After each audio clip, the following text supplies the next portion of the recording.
Today's episode is brought to you by Microsoft Dragon Copilot, your AI assistant for clinical workflow.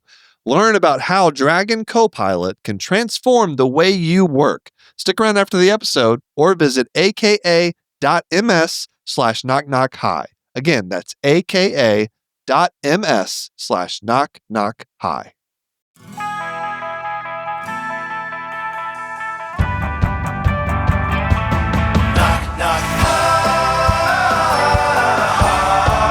Knock, knock. Hi.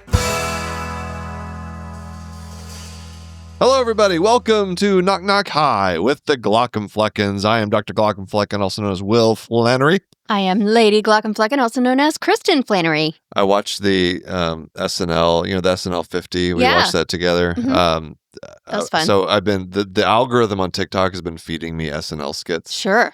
Because our phones listen to us. And I just watched the Welshly Arms Hot Tub, the Will Ferrell, Rachel Dratch, their lovers. I don't know if I know this one. Remember, I have a big black hole in TV and movies at around like high school to early college. This is a classic Will Ferrell. I know. I've missed a lot. Who's like a big influence on me with in my life. And this was just a skit where him and Rachel Dratch were lovers in a hot tub. Hot tub. They call it. It's like he talks in this very like, I don't even know how you would describe his accent, but I'll have to show it to you. And so I was thinking, like, how would we pronounce, if we were Will Ferrell in that skit, how would we pronounce our last name? Flannery. Flannery? Flannery. Lovers. The Glaucomfleckens. In the hot tub. In the hot tub. I love it. I love it. It's one of my favorites. Okay, this is a Glauc talk, if you haven't gotten that already. So we are just going to chat, catch up. Yeah. And I've got one update for you. Okay. You've got an update for me. Yep. So let's do a quick rundown. I'm going to tell you a little story about this morning, taking our daughter to school. Oh, hey, can't wait. Oh, boy. You've got an update about ARFID. I do. All right. We had a previous episode about that, so yes, I got an update. And then there's a thing that happened on social media about 10 years ago. Do you remember this, the dress? The dress, the infamous dress. It's the 10-year anniversary of the dress. God, how does it go so fast? I know, right? 10 Crazy. years? 2015. Really? Yes. I remember this because it was like right after I joined like Twitter for the first time. Yeah. And so it was like a huge thing on Twitter. Wow. I can't believe it's been that long. And then we're going to do I also can't believe that these are the anniversaries that we're marking as a society, but okay. Very important. Social media is a very different thing now. Yes. And then I have a healthcare news update. Yeah. And a little fun with the characters. Okay. All right. So it's gonna be a good one. So our daughter, taking her to school this morning. Mm-hmm. Which one? 13 or 10? 10. Okay. 10. Fourth grade. So I was driving her to school and I told her that I had a dream last night where the kittens that we have pooped in my shoes. Oh, no. Okay. And it was in my subconscious because I was doing laundry for like all day yesterday. Where the kittens are currently sequestered. They're sequestered, trying to get them used to the new environment. Yes. And it just, I guess I went in there after they had just taken a giant dump. Oh, no. Because for like the whole day, it smelled awful in there. Yeah. And so it was like in my mind. And so anyway, and then nothing says fresh laundry like I know, cat right? poop Exactly. smell. So I subsequently had a dream where they took a dump in my shoes. And then our daughter, she like had this like puzzled look on her face. I was looking at her in the rearview mirror and she's like, I didn't think adults had dreams anymore. What? Really? Yeah. She's like, that's weird. Like grown-ups aren't supposed to have dreams. I interpreted it as like more of like a philosophical interpretation. Like, like grown-ups, they don't dream anymore. All their dreams have been crushed. All their dreams are crushed. So they just don't by try. Society. There's just no dreaming. No dreaming among adults anymore. I wonder which way she meant. But I don't think I'm giving her a lot of credit there. I don't think she meant that. Yeah. And then I was like, well, yeah, like I have dreams sometimes. She's like, well, I assumed that all of your dreams would be about taxes. Maybe the nightmares. So we don't dream as adults, but when we do dream, it's about taxes. In her mind, like subconsciously, our thoughts are consumed by taxes. Right. Well, I can see how she gets there. Like, I see the logic. Do we complain about taxes too much in front of her? I don't think we complain about them, but they are just sort of ever present. And it is a lesson we're teaching them right now because we've hired them through our business. Right. And so they are learning about them, it's like time to do taxes right now. So they're learning about it. And I would say our conversations about taxes in our house are not so much like, oh, I got to pay taxes. It's more like, what the hell's going on with our taxes? What are taxes anymore? What does this mean? Like, where does it come from? How do I understand? Trying to keep track of everything. Taxes. Yeah. And then we just say, well, thank goodness we have a CPA. So anyway, they're learning about CPAs as well. That's right. Hey, what do you dream about? Like, do you have a theme? Like, do you have any recurring dreams, or does there tend to be I did when I was little. Yeah. Like when I had sleep terrors. I had night terrors. What's it called? Night terrors. Yeah. I had night terrors growing up. And sleepwalking. Yeah, so I would like be screaming in the middle of the night asleep. Yeah. And what I remember is my parents, I would wake up and we had our house growing up, you could like do a circle. Yeah. Around like the living room, kitchen, dining room. There's like a circle. So I would wake up to my dad like walking me in a circle. Just like walking. Like that's how I'd wake up. Yeah. Like that. A couple times we were like outside. Yeah. Like probably because I was screaming so much. It was like, let's not wake. Let's wake up the whole neighborhood instead of just our house. let's let people sleep. But I don't remember what those dreams were. I do remember a couple. They were like kind of like falling. Nightmares. Sure, classic. Like maybe like I remember one. I was in a car, and for some reason we were like flying over a giant tree, and then the car starts falling. Yeah. And it was scary. Another one is like a roller coaster that was out of control. So it was like lots of kind of like falling from heights. Falling, moving quickly. Yeah. I don't know, that kind of thing. Yeah. But I would say now I kind of don't dream much.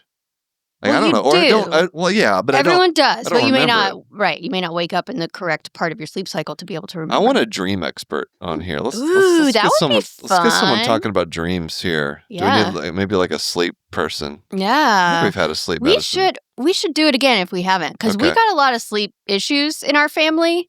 We have a lot to talk about. We could ask them a lot of questions. Do you dream? I do. It's almost always nightmares. Yeah. It's either almost always nightmares. Yeah, I can't think of the last time I had a nice dream or just even a neutral dream. Give me an example of a nightmare. Well, a common theme is someone pursuing us, like me or a member of my family, or a loved one, in a with intent to harm. Is this a faceless individual, or is it like somebody that you know? No, it's just like usually just like men or monsters. Okay. Monsters was more when I was a kid, but now it's men. All right. Men have become the monsters. Yeah. Okay, gotcha. Who knows? Maybe there will be a bear in there someday, and I'll be like, thank God. So that's the please. So that's the general theme. Yeah, somebody trying to hurt me or someone I love. Also, I've had the falling dreams too, sure. But then the other really common recurring one is, I don't know what it says about me, is I am in college, but I'm me now, but I'm like back in college, and you forgot you had a test. Worse, I forgot I had a class until it's the end of the semester and it's finals. Okay. And I have to show up and take the final and try to salvage. Okay, that's super weird because I have also had that dream. Is that like maybe that's an adult dream now? Maybe. Do other people have that? Yeah, I'm really curious if any of our listeners have that dream. I've had that exact dream. Yeah. Like you didn't know you signed up for a class at the beginning of the semester, and all of a sudden, whoa, I got to take a final exam. Yeah. It's like either midterms or final or somewhere where you are like way behind. Whew, that's stressful. the amount of psychological I damage know. that schooling and the way it works with tests and everything. Well, and we were good students. So, Yeah. but maybe that's why. Maybe I wonder Well, if this is like a high achievers nightmare. I don't know. I mean, any low achievers you want to weigh in? No. I mean, anybody. I mean, testing is just stressful. Yeah, it so is. it's like, and so I don't know. Yeah. Yep. Yeah, those are my dreams. I don't know. I don't have any nice Nothing ones about anymore. eating. No, I don't dream about eating. I try to think Okay. about food as little as possible. Well, tell us about the ARFID thing. Okay. Yes, ARFID update. So we had a previous episode. We had ARFID Andrew Mhm. on to discuss. He has a social media channel where he tries to eat new foods because he's trying to overcome his ARFID. And in that episode, I mentioned that I had not been diagnosed, but I for sure have it because you just look at all the criteria from the DSM and I'm like, yep. So I have now since been officially diagnosed by a psychiatrist. Congrats. Thank you. It is a little validating on it, like in seriousness, because, I grew up my whole life with no name for this thing and everyone just thought I was difficult and a picky eater and all these things, right, that we used to think in the 90s and 2000s. So you met the criteria. So now I have an actual on paper thing that I can say, right? And that's kind of nice because then you can go about trying to get support and get help, whatever. Does your insurance company recognize it? Good question. I guess we'll find out. We'll find out soon. But also, I don't even know if I told you this. I have started treatment. Oh, you just told me this. Did I? Yeah. Okay. Yesterday. No, different. I have started ARFID specific. Oh, I did not know this. Yes. Oh, I'm glad you waited till the podcast to tell everybody. Yeah. See, now you can have a genuine reaction. What does that treatment entail? Well, I just started last week, so it's very new. Okay. I'm very scared because it is exposure therapy. Okay. So, but you go slow. Is this being done in a controlled environment, like at your doctor's office? This being done with my psychiatrist. It's virtual. Okay, right. Okay, gotcha. It's telehealth, Yeah. But under the supervision of a psychiatrist. And last week, he gave me the assignment to just keep a food log, right, of what I eat and notice any sensory things about it and how do I feel when I'm eating it, right? So right now, it's just a bunch of these are all my safe foods, so I feel fine. I've noticed that they are all mostly soft and smooth as a texture. Okay. So I do see that pattern already. Do you want to turn this into a TikTok channel? No. No. I don't. No. I don't know if I can. It's the way you're supposed to think this day and age in society. It's like, I'm going through a weird thing in my life. Andrew's already got that covered. He's got that angle. As if there's not more than one person doing any given thing. Anyway. I don't know. I'll think about maybe there's a way that I can. Because I do care about awareness and making people feel less alone. So the angle here is though it's like this is the clinical, you're going through the clinical the actual treatment of it. Well, true, because he's just trying. He's just trying things, and which was also good for exposure to this idea of ARFID. But I think it's a little bit different path that you would be taking. True. Anyway, all right. Well, I'm scared. Is the takeaway? Okay. All right. I'm not excited about this. So you're going to be in our kitchen, trying things. I don't know how it's going to work. Okay. I to that level of specificity. I am not sure yet, but I know it's going to be just very gradual. All right. Exposure to new foods. Who knows how long this takes? When are we getting to broccoli? Oh God. Brussels sprouts.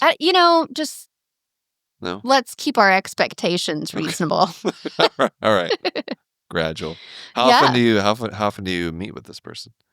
It's once every 2 or 3 weeks. Okay. And then is this a ARFID specific? This is what they are well versed in. They are a nutrition, they're a psychiatrist, but their specialty, I'm going to get this all wrong, all the terminology, because I am not in the medical field, but their specialty has to do with nutrition and. Yeah, so they have a focus as part of their career in Yeah, this on like how area. nutrition affects mental health and all of that interesting. stuff. So, but they're like MD. Yeah. So yeah, and I think I am the first person who has brought ARFID to his attention. So see, even within professionals, it's still not like super. Like they were not aware of this? They knew of it. Okay. I should right. So maybe it's Yeah. not bringing it to his attention, but I'm the first patient that he's gotcha. seen All right. with it. Oh, interesting. So he's learning about it, Okay. because of me, I guess. On the job as we training. go. That's great. Yeah. But Alright. it's also just like he is trained in exposure therapy. It's just exposure therapy for food rather than like spiders. Is he going to be listening to this? I don't know. I haven't asked. I don't make a habit of, if he doesn't know who you are and I your don't say. social media, then I don't make a habit of Googling my patients. Yeah. In fact, I don't think I've ever done that.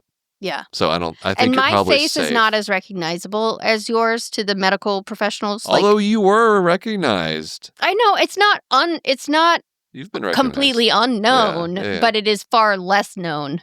Well, you know what'll make you more known? What? Doing an ARFID therapy This sure channel. would. Oh, geez.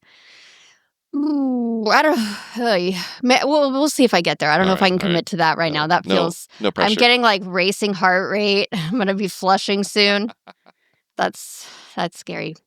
So anyway, I'm doing that. Also, I have a correction to make on that episode. It was pointed out to me that. Oh yeah, we had some pushback on that one, didn't we? One person. Yeah, mostly people. Well, what was it? Felt supported and like seen. It was like other people that were like, "Oh my gosh, I didn't know anyone else was like this. Thank you."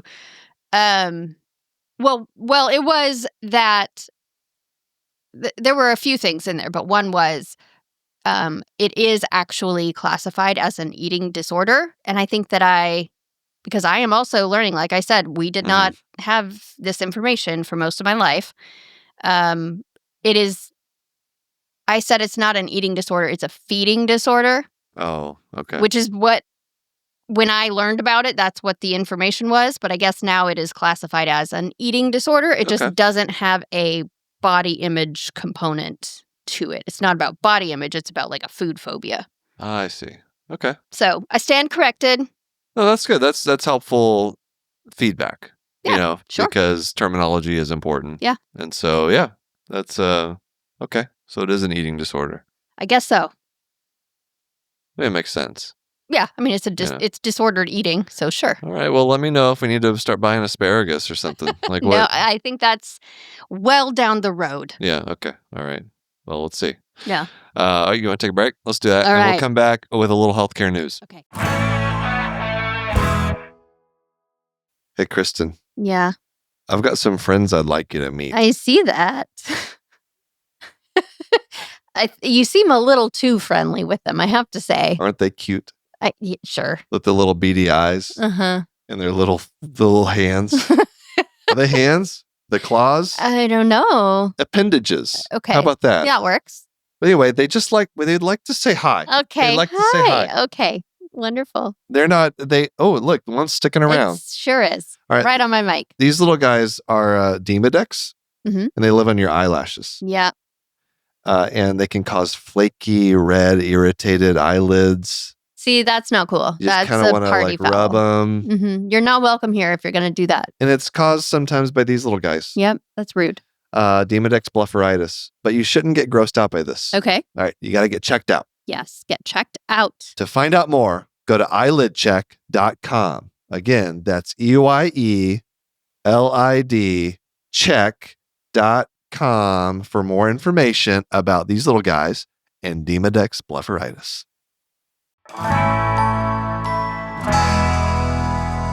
All right, we're back. Healthcare news. Yeah. It's not really news. I think this is like something that I think a lot of people have known about for a while. It's about UnitedHealthcare. Of course. Because not these days? Every week there's something going on with UnitedHealthcare. And this one is that the Department of Justice is like officially investigating fraudulent Medicare claims from UnitedHealthcare. So this is the gift that Medicare Advantage programs keep giving Okay. Before you go further, Do you know what Medicare Advantage is? I kind of do, but I want you to explain it for people like me out there that may I think it gets the PR brochure makes it seem like a very positive thing. So what is it? Why is it? Medicare Advantage, and I don't know if it came about at the same time or because of the Affordable Care Act, but the Affordable Care Act certainly made it exploded the possibility of doing this. So in order to try to get as many people on health insurance as possible, which is one of the things the Affordable Care Act, the Affordable Care Act tried to do. They expanded this agreement between the federal government and private insurance companies. If it sounds like a bad idea, well, you're right. It's a horrible idea, and one of the worst. The Affordable Care Act did some great things. Getting rid of pre-existing conditions, letting people stay on their parents' health insurance till they were 26. Those are really good things.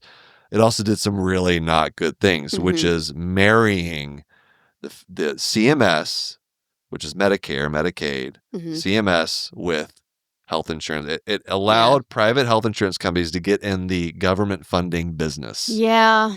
And so basically they have these Medicare Advantage programs now, which is basically Medicare funded in part by it's health insurance, it's private health insurance plans funded by the federal government. Okay. So is that what distinguishes Medicare Advantage from regular Medicare? Yes. Okay. So regular Medicare comes where? Straight from the government? Yeah, it's CMS, it's federal government. But the Medicare Advantage plans are sponsored by the private insurance companies. Okay. And so basically it's the private insurance companies insuring seniors. And then the money, basically the private insurance companies say, oh, this claim costs this much, federal government, you need to give us this amount of money for this claim. Okay. So a senior goes for their diabetic checkup. They have this diagnosis, this diagnosis, this diagnosis. The insurance company will take that claim and show it to the federal government and be like, you need to pay us this amount based on the agreement that we have together. Okay? Okay. So what allegedly, which this is not so far-fetched that come on, it's UnitedHealthcare. UnitedHealthcare's doing is taking those claims and adding diagnoses. Who could have seen this coming? To what we call upcoding. Upcoding the claim to make it seem like it's more like the patient is in worse health. Right. Because then the government needs to pay them more money. The government pays more money. For these other conditions, supposedly. Exactly. To the tune of, billions of extra dollars of revenue that they're getting through these Medicare Advantage So now plans. the federal government is getting the same treatment as the rest of us. Not treatment, medical treatment, I mean by UnitedHealthcare. Oh, well, yeah, exactly. So they're feeling the brunt of it. And the whole Doge experiment with Trump and Elon Musk, that's a whole another episode. But, maybe they should look at Medicare Advantage plans and try to figure out what the hell's going on and yeah, you want to talk about government efficiency. Yeah, come on. This is so. I have no preconceived notion that it's actually going to result in meaningful reform. I would love if the Department of Justice can just overhaul Medicare Advantage and by extension, insurance companies. They're private companies, so there's only so much the federal government can do, but maybe increase regulation, whatever. But in reality, because we've seen this happen time and time again, it's going to be some hefty fine and then slap on the wrist. Right, look the other way. And then it just keeps happening, but in a slightly different way. Yep. So anyway, that's your healthcare Well, that's news. fun and uplifting. It's and I've had people on social media criticize me for focusing too much on health insurance companies as the cause as the primary reason why we're in the situation we're in today. What do they think it is? Well, it's like, it's not just health. And this is like the criticism being levied against me. It's not just insurance companies, physicians, they cause problems too. Yeah, I hear that one. The government causes problems. So it's like equating the overall problem that is U.S. healthcare, right, to like, it's just as much everybody else as it is insurance companies. No, it is not. And first of all, I've never once said that it's just health insurance companies. Right. Sure, there's a shitload of problems about the U.S. healthcare system. Yeah. It's like the majority of it comes from companies who do shit like this. Yeah. Ooh, swearing today. Feeling strongly about it. Just like, I'm tired of people like kind of trying to like sweep this under the rug and like then start blaming things. Well, again, it is this black and white on the internet. Like everything has to be either this or that, right? There's no like nuance anymore. Sure, yeah. So it's like, I think you've used this metaphor before. It's a pie. Yeah. And like, sure, there's a slice that might be related to physicians, right. and there's a slice that might be related to whatever. So but like there's like 6 slices that's insurance. It's too many slices. Too many slices. It's a gross pie. It's a fruit cake. So of course, I'm going to focus the majority of my energy on health insurance companies because they're causing the majority of the problems, in my opinion. And this just backs that up. And also in your actual life because of your work. Yeah. Exactly. Yeah. And your medical history. Personal life, everything. Yeah. I wanted UnitedHealthcare out of my life. We get hot about that topic. All right. Let's move on to something like healthcare adjacent. Okay. Which is the 10-year anniversary of the dress. Yes. What do you remember about the dress? It caused an uproar. Everyone. It was even like on the Today Show and things, right? Like it started on Twitter or something and then made it all the way to national news. So I think it's Twitter and just to age like how far we've come in 10 years. Facebook. Tumblr. Oh, okay. Tumblr. Which is still a thing. Tumblr, wow. Still a thing, but Tumblr and Twitter is like, that's where like it really got going. Right. This is 2015, so we were in Iowa. Residency. Mm-hmm. Yeah. So as an ophthalmology resident, right, it was big news. I was not anything on social media. I like had an account, but I did not have a following, and so but I still got like people in my real life were like, "What's going on here? What's with this dress?" Right. So, what do you remember about it? What the actual thing? I remember somebody posted the dress, a picture of the dress for some reason. What did you see? And some people saw like white and gold, and some people saw blue and black. Yes. Correct. I think I saw, it's 10 years now, so could be wrong, but I think I saw white and gold. So did I. Do you want to dive into like the science behind it? It only happened 10 years ago. Only 10 years ago. But it's still like relevant ophthalmology. It is. Party trick stuff. I could just do this. I could do this on Knock Knock Eye. Maybe I'll do it again on Knock Knock Eye. Why don't you do just the overview here and then you can save the details for that. So there's 3 different options in the photoreceptors. No, what's an option? So what it basically boils down to is this thing called the Purkinje effect. Okay. So it basically says neurons. Yeah. Purkinje. Well, what do you think the optic nerve photoreceptors? What do you think this is? It's all part of neurons. Okay. Yeah. Sure. Yeah. It's I all just in your was brain. making a connection. Yeah, it is. Purkinje, as in neurons. As in neurons, yeah. And so, neuronge. So, basically, the Purkinje effect is as you go into a more dark adapted state with your eyes. Yes. Your perception of color moves toward kind of longer wavelengths. So it just kind of you move toward a kind of deeper, darker color like adaptation. And so with the dress, I think it's absolutely white and gold, but because I don't even remember now what the actual colors here I'll show it to you here. So I see blue and black in it now. I think, okay, so the reason people interpret it as blue and black is because it's backlit. Yeah. And so when you're looking at the dress, if you are seeing it in shadow, and that's going to trigger more of your dark adapted state. Can I put this in simpler terms? Sure. If you're expecting something, if your brain thinks something is in shadow, it sees colors as it would in shadows. Correct. If your brain thinks something is in the light, it sees the colors as if it's in the light. Yeah. And colors look different in shadows than they do in the light. Exactly. But then it's not color perception. It's just that. It's a perception. So your brain has to interpret that color. That's why really both sides are correct. It's not like a one or the other because except that there is objectively a color that this dress was. Right. But people's brains are interpreting it in slightly different ways. Yeah. And I think it depends on how light or dark adapted you are at the time of seeing that dress. Yeah. So, what I'm finding interesting, though, is I think I saw it white and gold before, and now I'm looking at it again, and it is blue and black. So as you advance in age, no, I'm just kidding. But God, misinformation has never been so easy.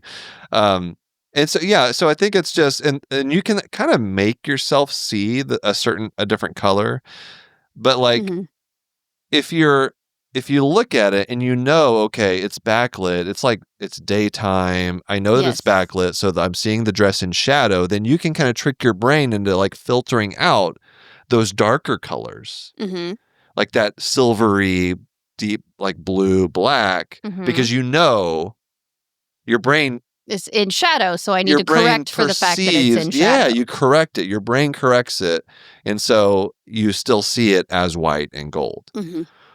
I guess some people just don't make that correction or are not thinking about it in that way, and so they still see it more as a black and blue. I'm trying to get myself to switch. So here's a way you can make that happen. Okay. Sit in a for like 20 minutes. We're not going to do it now, obviously. That'll be a fun podcast episode. For 20 minutes, like just be in a dark room. Okay. Dark adapt yourself. Right. Because what that does is it allows your photoreceptors that are more active in a dark adapted state, which will see more on the black blue spectrum.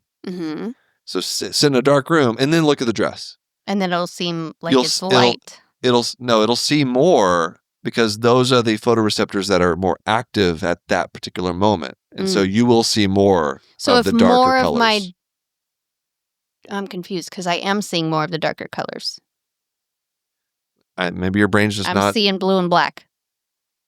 Yeah, I think it's you're not making that adjustment. I know, I'm trying. I'm like mentally functioning. trying to get my brain to switch. It's not happening. Okay.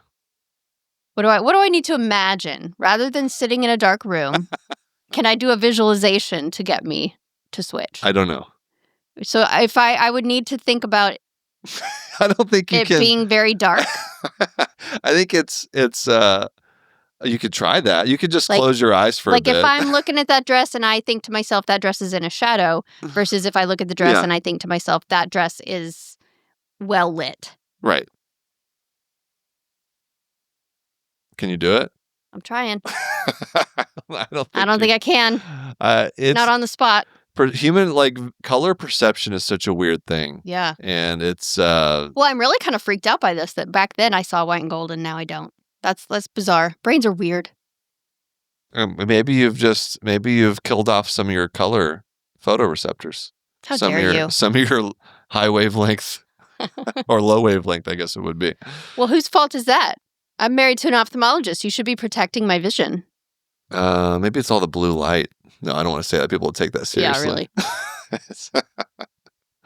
But I think I was actually wondering this would if you put on a blue light blocking pair of glasses, then it should. Someone try it. Because report it does. Back. If it's blocking out a lot of the blue wavelength of light, then you should see more white and gold. Yeah. I don't have any blue light blocking glasses because they're nonsense. They're nonsense for the vast majority of things except for regulating your circadian rhythm. But anyway, someone could try that and let us know. If you have that. See, just as There you lively go. a discussion as ever on this dress. Blue, black, white, gold. All right, let's take one more break. All right, I promise I don't have any more ophthalmology for you. Okay, good.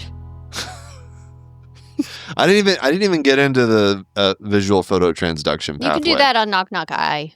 We got rhodopsin When I don't have to listen and to it. certain enzymes It's that come and they fascinating. They'll change want to hear about it. I don't think they will. I think they will. Just because I don't doesn't mean that Okay. people really like your eyeball stuff. So I'm sure people will be interested. People are enjoying it. Yeah. You don't listen to it though, do you? I don't. That's okay. It's all right. It's okay. Sometimes I'll listen to the first part where you're just like chit-chatting. I'm trying to figure out exactly like what works. I could because you're really good at like brainstorming, like figuring out how to like, make things popular among non-medical people. And so like there's certain things I'm trying out with the Knock Knock Eye episodes. Like sometimes I'll do like mystery diagnoses. Like I see a patient sometime in the past couple months, and then I like go through my thought process of like how I go about diagnosing that patient. People really like that. Yeah. Because it's like it's storytelling. It's story, yeah. It's like a Law and Order episode, right? Something, You're bringing them along in real time, exactly. With how you. I think people like because they don't normally doctors don't like explain go themselves. Into that. I didn't want to say that, but go into that much detail. Yeah. About their thought process, right? And so that's one thing, and then another thing is like basically patient questions. Yeah. Like the more basic like things that you don't really think about addressing like in physician and medical community circles. Because you just don't think in that way. Like it's things that you all we take for granted until that we you take just for know, granted, right? And so it's like trying to what is that? The curse of knowledge or something? There's a name for that. We'll go with curse of knowledge. Sure. Something to that effect. Doesn't sound right. Look, I'm aging. I can't remember words anymore.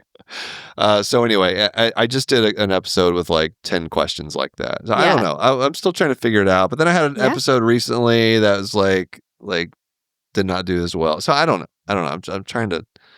Yeah. I feel like I'm just flying blind, so to speak. Yeah, you're throwing things out there, see what works, see what people like. Or people could just tell us. That'd be much simpler. Well, I do. I'm getting lots of great comments on the YouTube channel.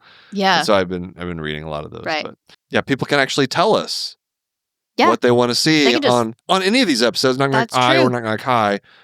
We have a survey. That's right. We've been getting really good information so far from people, and so it'll be in the show notes. Save him some time. Yeah, help us out because we do this for you and for us. Nice save there. And for us. Very nice save. I saw that happening for you and in for your us. eyes. All right, I've got one more thing before we wrap up here. Okay. But the survey, it'll be in the show notes. So if you wanna, I just did. let us know. Show notes. Did you? I did. I don't listen to you. You don't listen to me. You don't listen to Knock Knock Eye. You don't listen to me when I'm talking to you. I do. Oh, how the tables have turned. Oh, yeah. How do you like a taste of your own medicine? All right. So real quick. Okay. So I just had one of my videos we put up on Instagram. It was the one of my horror themed episodes where the orthopedic surgeon is trying to teach bones to the med students, and then he doesn't talk about teeth. And yes, I know teeth are not real bones. All right, that's part of the joke. Part of the joke. And then the dentist mafia, approaches him, and so it's got this kind of horror theme to it, which I feel like I'm pretty good at.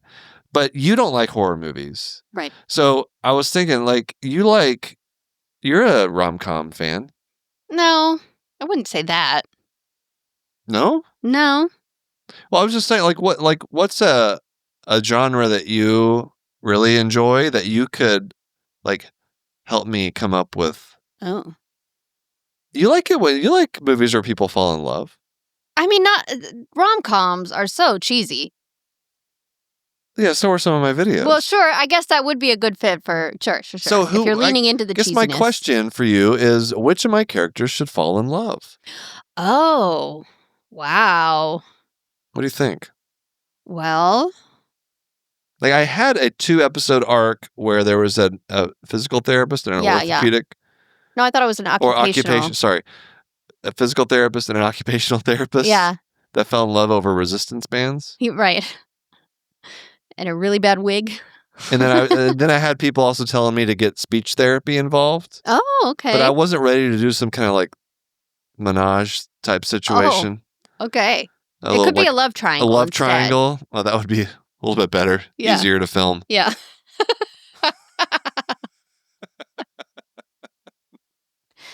I guess I could still go there.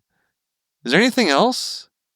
For people to fall in love? Well, that's an interesting question. I would have to think about it. Maybe it would be like someone could fall in love.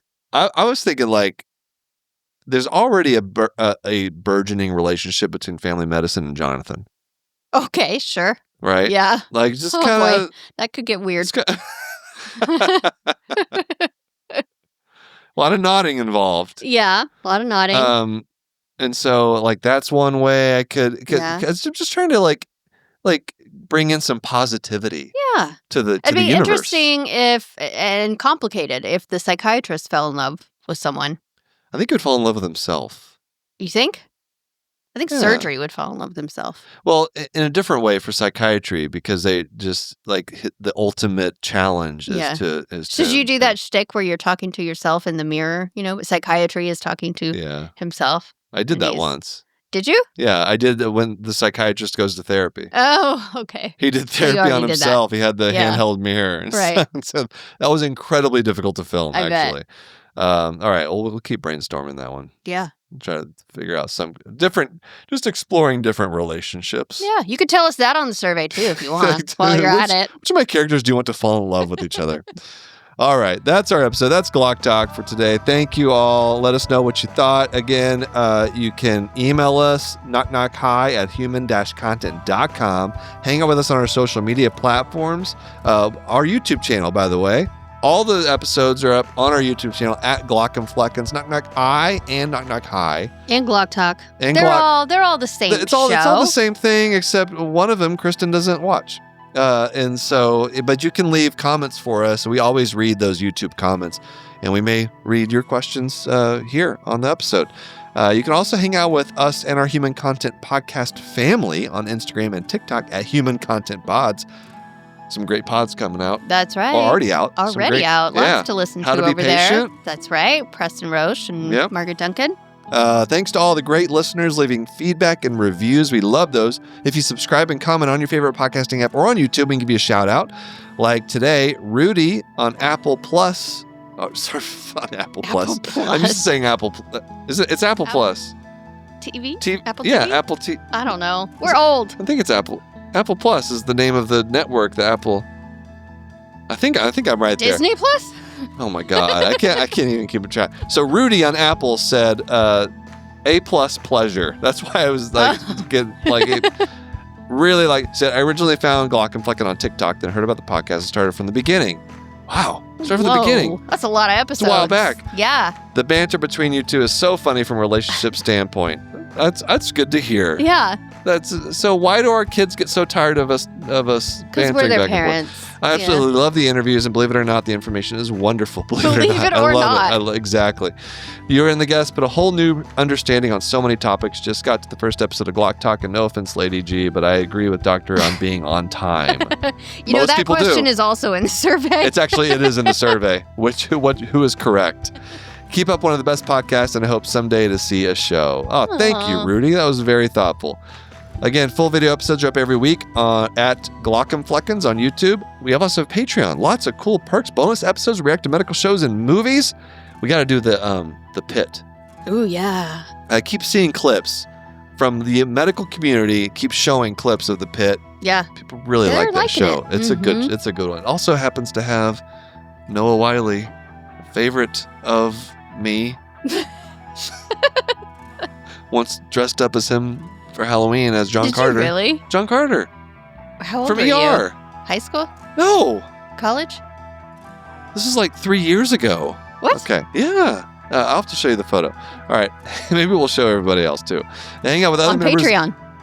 Yeah, we could put it on Patreon. Hang out with other members of the Knock Knock High community, early ad-free episode access, interactive Q&A live stream events, much more. Patreon.com/Glauc and or go to our website, glaucandflecken.com. Speaking of Patreon community perks, new member shout out, Sean M. Thank you, Sean, for being a patron. Shout out to the Jonathans. Patrick Lucia C, Sharon S, Edward K, Stephen G, Marion W, Mr. Granddaddy, Caitlin C, Brianna L, Mary HKL, Keith G, Jeremiah H, Parker, Muhammad L, David H times 2, Kaylee A, Gabe, Gary M, Eric B, Marlene S, Scott M, Kelsey M, Joseph S, Dr. Hoover, Sean M, Bubbly Salt, and old Shawnee D. Patreon roulette, random shout out to someone on the emergency medicine tier. Susan F, thank you for being a patron, and thank you all for listening. We're your hosts, Will and Kristin Flannery, also known as the Glauc and Fleckens. Our executive producers are Will Flannery, Kristin Flannery, Aaron Cordy, Robin Goldman, and Shanti Brooke. Our editor and engineer is Jason Portiz. Our music is by Omer Benzvi. I like how you just slur everybody else together and then Shanti Brooke. It rolls off the tongue. It's a good one. Shanti Brooke. To learn about Knock Knock High's program disclaimer and ethics policy, submission verification, and licensing terms, and those HIPAA release terms, go to glaucandflecken.com. They are fascinating. Juicy HIPAA release terms. Or reach out to us, knockknockhigh@human-content.com with questions, concerns, or fun medical puns. Knock Knock High is a human content production.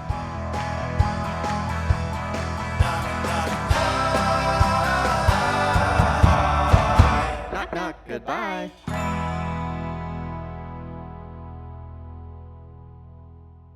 Hey, Kristin. What's up?